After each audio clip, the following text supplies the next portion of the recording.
तो पिछले वीडियो में मैंने आपके साथ शेयर करा था कि इनिशियल फ्यू मंथ्स कॉलेज वाले पर्सपेक्टिव से कैसे थे, कैसी पढ़ाई हो रही थी, ऑल ऑफ दैट। आज मैं आपके साथ एक आपसे कहूँ तो मेजर स्ट्रगल उसकी डिटेल्स शेयर करूँगी। वो था घर ढूंढना, सेटल होना इन द सिटी, राशन कहाँ से खरीदते हैं, सामान कहाँ से खरीदते हैं। तो छोटी छोटी चीज़ें होती हैं, बट जब आप नए आए होते हो ना और इतनी सारी चीज़ें दिमाग में चल रही होती है तो ये बातें भी बड़ी लगती है। सो उन चीज़ों के बारे में आज थोड़ा सा डिस्कस करूँगी। So let's start. तो मैं जितने कपड़े भर कर ला सकती थी मैं लाई, ज़्यादातर सर्दियों के लाई। मेक सेंस, यहाँ पे सर्दियाँ ज़्यादा लंबी पड़ती हैं, पर ये मुझे बिल्कुल उम्मीद नहीं था कि इतनी लंबी पड़ती है। तो हम यहाँ ना सितंबर लास्ट वीक, आप समझो 22-23 सितंबर के आसपास आए थे और मुझे लगा था ठीक है हल्की फुल्की सर्दी होगी। ये तो था कि सर्दी होगी बट हल्की फुल्की होगी, पर रियलाइज हुआ कि वो सर्दी हम लोगों के हिसाब से प्रॉपर वाली सर्दी निकली। तो जो यहाँ पे रहते हैं ना और जिनको ठंड की आदत हो जाती है तो उनके लिए वो हल्की फुल्की सर्दी थी। बट अगर आप एक ऐसी कंट्री से आ रहे हो जहाँ पर गर्मियाँ लंबी पड़ती हैं तो हल्की सी ठंड भी आपको ठंड लगती है कि अरे तो प्रॉपर ठंड पड़ गई। जैसे हम लोग कई बार मुंबई वालों का नहीं कहते कि अरे इनका तो 20 डिग्री हुआ, ये कह रहे हैं कि ठंड हुई है। दिल्ली वालों से पूछो, वहाँ तो 10 डिग्री हो रहा है, 13 डिग्री हो रहा है। तो वैसा ही होता है कि जैसा वो मौसम होता है ना बॉडी उसके हिसाब से हो जाती है। तो अब यहाँ पर मैं पहुंची, मुझे लगा अरे यार यहाँ तो प्रॉपर स्वेटर का मौसम है। मुझे लगा था शुरू में आप पूरी बाजू के कपड़े पहनोगे, फिर अक्टूबर से मे बी आप स्वेटर पहन लोगे, दिसंबर से कोट पहन लोगे, इस तरीके से सोचा था।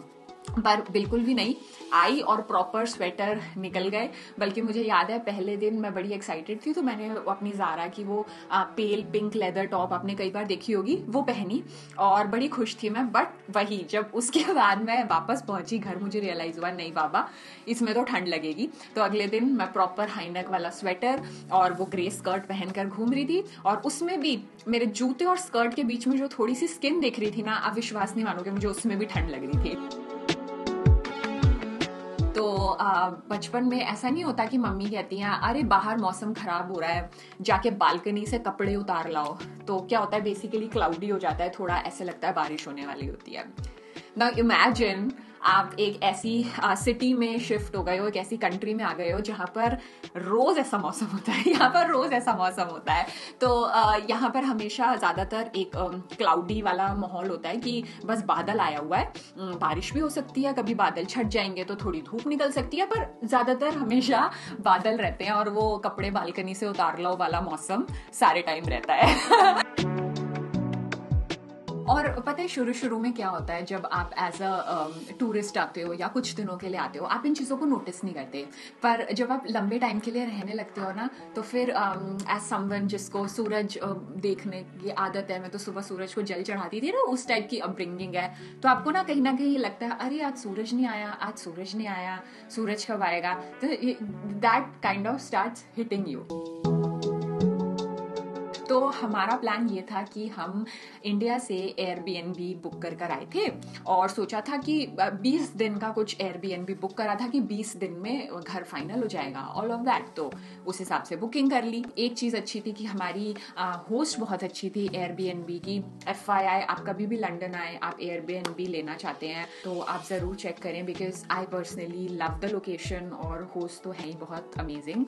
So she is from Turkey और क्योंकि वो भी इमिग्रेंट है, ऑल्दो उनको बहुत टाइम हो गया यहाँ पे रहते हुए, बट जब आप दूसरे देश से आए होते हो, आप इरिस्पेक्टिव किसी भी कंट्री से आए हो, आप स्ट्रगल से रिलेट कर सकते हो, आप समझ सकते हो कि अगला इंसान किससे गो थ्रू कर रहा है। अगर उसे कुछ समझ नहीं आ रहा तो आपको भी पता है अरे यहाँ शुरू में मुझे भी नहीं आता था। सो ये मेरे लिए टोटली अनएक्सपेक्टेड थी। हो सकता है आपको पता हो, बट मुझे बिल्कुल भी आइडिया नहीं था कि ऐसा होता है इंडिया से बाहर। तो मुझे आदत है, I am someone who is जिसको ना कितने का क्या मिल रहा है, वेरी कॉन्शियस कि MRP कितना लिखा है, ऑल ऑफ दैट मैं बहुत देखती हूँ। यहाँ का मुझे पता चला कि चीज़ों के पीछे MRP लिखा ही नहीं होता। लो, लिखा ही नहीं होता। और ये तो कुछ नहीं, एक अलग लेवल पे चलता है ये। सो 4-5 अलग अलग तरीके के स्टोर्स हैं और हर में कॉफ़ी मिलती होगी, नेस्कैफे की कॉफ़ी ले लो, कहीं 70 रुपए में, मैं थोड़ा ईजियर बता रही हूँ, कहीं 70 की भी मिल सकती है, कहीं 80 रुपए की भी मिल सकती है, कहीं 90 की भी मिल सकती है, और कहीं 65 की भी मिल सकती है। सो यहाँ पे जो प्राइसिंग होती है ना, इट डिपेंड्स कि रिटेलर कैसा है, उसको अपना कितना मार्कअप है, क्या उसकी पोजिशनिंग है इन द मार्केट, उस हिसाब से चलती है। एंड ऑब्वियसली जब आप थोड़े टाइम रहने लगते हो ना, तो आपको पता चल जाता है, ओके ये चीज़ मुझे यहाँ से खरीदनी है, यहाँ पे बेटर रेट मिलता है, इसको मैं इस दुकान से खरीद लूंगा, यहाँ बेटर रेट मिलता है।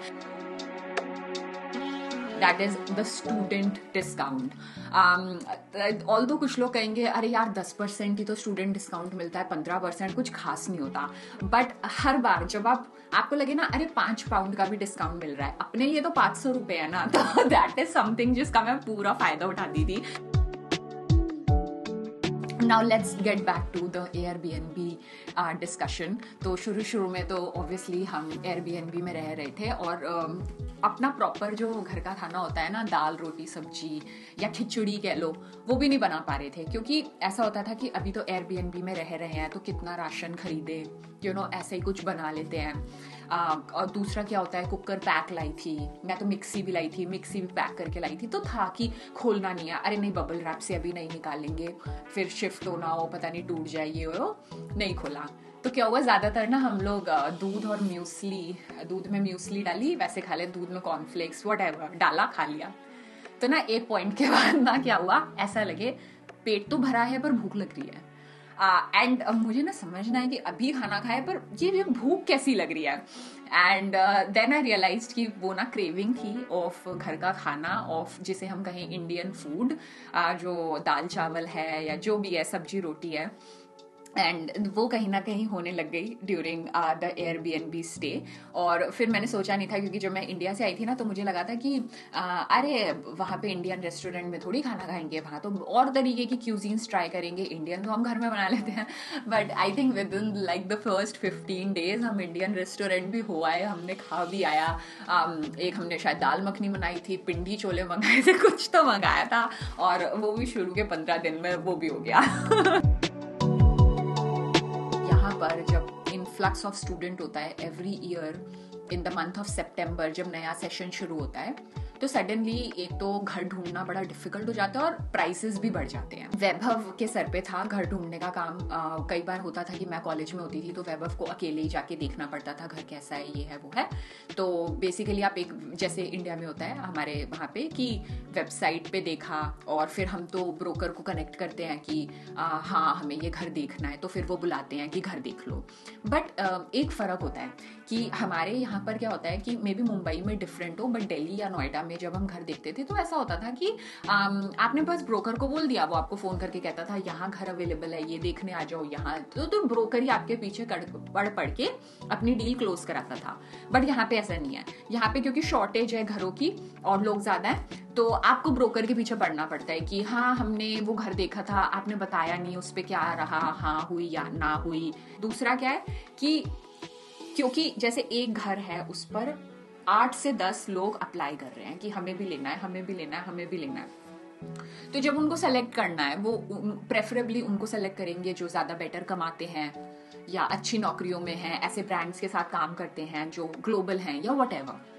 तो मैं स्टूडेंट वीजा पर, Vaibhav is doing his own thing, तो हमारा ऑफर ही कहीं एक्सेप्ट ना हो। हमने 8 से 10 घरों में अप्लाई करा, देख कर तो उससे भी ज्यादा आए, और हमारा एक्सेप्ट ही ना हो। हम ब्रोकर के साथ फॉलो अप्स करते रहे कि आपने बताया नहीं, हमने उस घर पे, वो कहे हाँ हम बताएंगे, फिर वो 5 दिन बाद कहते थे नहीं वो किसी और का ऑफर एक्सेप्ट हो गया, ये हो गया। तो हमारा वो Airbnb का स्टे भी जो बुक करा था उसकी भी एंड डेट आ रही थी, तो हमने उनके साथ शेयर करा। वो भी पूछती थी आपके घर का क्या हुआ ये वो, तो हमने उनको बताया। तो वो कहती कि आप ना परेशान मत हो, मैं ना अभी मैं अपना कैलेंडर देख रही हूँ, तो बस 2 दिन किसी ने बुक करे हुए हैं, उसके बाद पूरा महीना आप यहाँ रह सकते हो, मैं अभी से ब्लॉक कर देती हूँ, तो आप चिंता मत करो, जिस दिन आपको घर मिल जाएगा ना उस दिन आप Airbnb से चले जाना, और नहीं भी मिला ना आप पूरे साल यहाँ पे रह सकते हो। तो हमें ना बड़ा अच्छा लगा, ऐसा लगा कि चलो वर्स्ट टू वर्स्ट कुछ नहीं होगा, तो हम चलो Airbnb में ही रह लेंगे, जो होगा ठीक है, बस अब भगवान के हाथ में है। तो बस हमने यही सोचा। एक्चुअली क्या था, जहाँ Airbnb था वहां से 20 मिनट की वॉक थी स्टेशन तक जहाँ से आपने मेट्रो या ट्यूब कहते हैं उसको लेना था।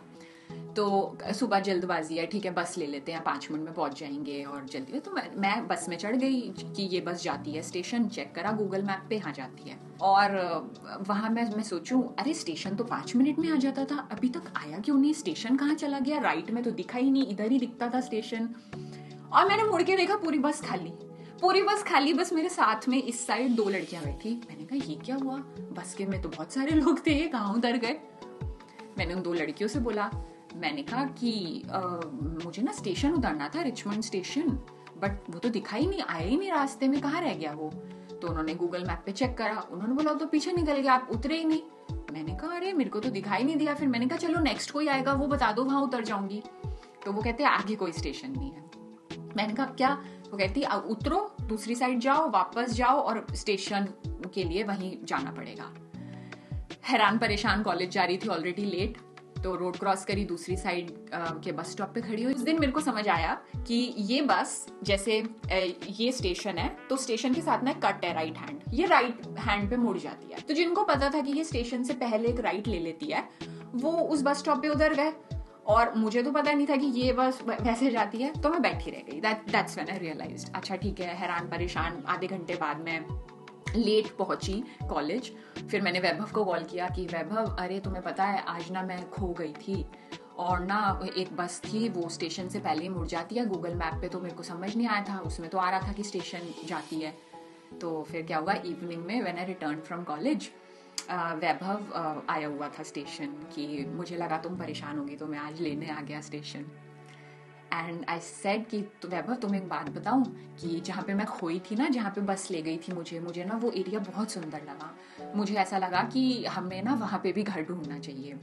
तो वैभव ने बोला कि ये एरिया तो तुम्हारे कॉलेज के पास नहीं है, मैं तो जितने भी घर में अप्लाई कर रहा था वो इस हिसाब से कर रहा था कि 20 मिनट कॉलेज से दूर, आधा घंटा कॉलेज से दूर, पर यहाँ से तो तुम्हें मिनिमम 1 घंटा लगेगा कॉलेज जाने में। तो मैंने बोला कोई बात नहीं वैभव, वहाँ पे तो मिल नहीं रहा, हमने इतनी कोशिश कर ली, तुम यहाँ पे अप्लाई कर लो। अब अगले दिन वैभव को कॉल आया कि आपने ना अप्लाई किया था और वहाँ पे घर अवेलेबल है, तो आप देखने आना चाहते हो। तो वैभव ने ऑब्वियसली बोला हाँ बिल्कुल, तो एक डेट फिक्स कर ली। अब जिस दिन वैभव ने जाना था ना घर देखने, उस दिन मैं भी घर पे थी और अपना एक वीडियो एडिट कर रही थी। वैभव ने बोला तुम चलोगी, मैंने बोला कि वैभव नहीं मैं नहीं जाऊंगी, मैं अपना वीडियो एडिट कर रही हूँ और वैसे भी कहाँ हमें मिलेगा घर, तुम अपना देखा और जो भी है। मैं नहीं गई। वैभव देख के आया घर, मैंने कहा कैसा लगा, वैभव ने बोला कि घर तो अच्छा है, डिसेंट है। मैंने उनको कह दिया कि ठीक है अगर घर अवेलेबल है तो हम ऑफर प्लेस कर रहे हैं। मैंने कहा चलो ठीक है देखते हैं। एंड वुड यू बिलीव, हमें 8 से 10 रिजेक्शन हो चुके थे, हमें कोई उम्मीद नहीं थी कि अब हमें कोई घर मिलेगा। हम एयरबीएनबी में ही रहने को मेंटली प्रिपेयर्ड थे। और 2 घंटे में वैभव को कॉल आया कि जो लैंडलॉर्ड है उन्होंने आपका ऑफर एक्सेप्ट कर लिया है और आप बताओ आप कब मूव होना चाहते हो। और वैभव वाज लाइक 1 मिनट में आपको कॉल बैक करता हूँ अपनी वाइफ से पूछ के। और वैभव, मैंने तुम्हें बोला था चल लो, तुम घर में बैठी हो, तुम्हारे अभी भी वीडियो बनाना खत्म नहीं हो रहा, ये नहीं। एंड इन माई हेड मैं आपको बताऊं, मुझे ऐसा लगा कि this is something that's destined for us, कि हम इतनी चीजें ढूंढ रहे थे, it was not working, and then out of the blue मैं किसी गलत बस में चढ़ जाती हूँ, मैं वहां देखती हूँ, फिर मैं वैभव से कहती हूँ तुम यहाँ अप्लाई कर दो और हमें वहां मिल भी जाता है। मैंने बोला वैभव मुझे ऐसा लगता है दैट यही घर हमारे लिए है, मुझे देखना भी नहीं है उस घर को, जिस तरह हमें मिला है ना, my gut it tells me that this is the place that is meant for us, और तुम बस हाँ बोल दो। And that's how we got this house. इस तरीके से हम इस घर में शिफ्ट हुए। आई रिमेंबर अक्षय तृतीया का दिन था जिस दिन हम इस घर में शिफ्ट हुए। मेरा भाई आया था। फॉर कॉन्टेक्स्ट जिनको नहीं पता, मेरा भाई मुझसे 7 साल छोटा है और उसने ना बैचलर्स करी है इंजीनियरिंग में, और वो बहुत टाइम से चाहता था कि वो मास्टर्स भी करे, बीच में जॉब कर रहा था और मुझे भी मैनेज कर रहा था पार्ट टाइम। तो वो ना काफ़ी टाइम से लगा था कि मैं मास्टर्स ना इंटरनेशनली ही करूँगा, GMAT भी देना, ये भी सब कुछ ट्राई करा था। So little did we know कि मैंने तो बड़ा लास्ट मिनट प्लान करा। फरवरी में मैंने प्लान करा कि मैं इस साल सितंबर में मेरा कोर्स स्टार्ट होगा। तो ऐसा हो गया कि मैं भी लंदन जा रही थी पढ़ने और मेरा भाई लंदन से 2 घंटा दूर एक यूनिवर्सिटी है which is called university of Warwick, वहाँ पर ही is done masters in automobile engineering. So उसका एडमिशन वॉरिक में हुआ और मेरा एडमिशन लंदन में हुआ. और इस तरीके से हम 2 लोग जो 7 साल अपार्ट हैं, हमने कभी नहीं सोचा था कि कोई दिन होगा कि वो भी कॉलेज पढ़ने जा रहा होगा, मैं भी कॉलेज पढ़ने जा रही होंगी. बट इस तरीके से हम दोनों सेम टाइम पे इधर आए. 1-2 चक्कर IKEA के लगाए, ये सब किया. एंड फाइनली जो फीलिंग थी ना, जब मैंने सारे सूटकेस खोल के सारा सामान अलग कर दिया और किचन सेट करी, मिक्सी, कुकर, ये वो, तो एक अलग ही फीलिंग आई. मैंने सारे सूटकेस खाली करके जो ऊपर रखे कि अब मैं इनकी शक्ल नहीं देखना चाहती. I got sick of suitcases, everything. मैंने घर पे आटा गूंधा, रोटी बनाई, सब्जी बनाई. एंड सच बताओ, इन दैट मोमेंट ऐसा लगा कि I'm back to where I belonged, in the sense कि अब लग रहा है सब नॉर्मल है, अब लग रहा है सब सही है. वो वाली जो एक फीलिंग थी जो मैं क्रेव कर रही थी. और जब हमने घर में पहली बार रोटी सब्जी खाई, दाल खाई, एंड इन दैट मोमेंट ऐसा लगा कि हाँ, अब सब लग रहा है कि ट्रैक पर आ रहा है और अब सब लग रहा है ठीक होगा. जब हम घर में शिफ्ट हुए ना, तो उस घर में बस एक ही था कि उसमें ना डिश वॉशर नहीं है, तो अपने सारे बर्तन खुद ही धोने हैं. बट उस समय तो ऐसा था ना, बड़ी मुश्किल से घर मिला है, तो हमें था ठीक है यार, कोई बात नहीं, बर्तन ही तो धोने हैं, धो लेंगे. अब आप सोचो, आप नए नए शिफ्ट हुए हो, एक कुकर है, एक फ्राइंग पैन है, एक कड़छी है. और ना जब हम कुछ खाते थे ना, हमें बर्तन धोने पड़ते थे ताकि हम अगले टाइम का खाना बनाए. और हम इतना परेशान हो गए थे ना, इतना परेशान हो गए थे बर्तन धो धो कर कि ना ऐसे लगा था कि लो कर लो. बड़ा शौक था ना. Welcome to London. These are some of the fun moments and some of the a mixed bag of moments that I wanted to share with you all. And like I mentioned before, the idea behind the London series is to keep everything as genuine and as honest as possible. और अब मैं आपसे next episode में मिलूंगी और मैं आपके साथ शेयर करूंगी कि अगला टर्म कैसा था कॉलेज का, और उसके अलावा भी कुछ फन एनेक्डोट्स बताऊंगी. Thank you for watching. और अगर आपको ये अच्छा लग रहा है सीरीज और ये सब जो चल रहा है, please don't forget to share it with a friend, या फिर लाइक द वीडियो, और या फिर कमेंट, या तीनों चीजें करना. And thank you for watching. Take care. Bye.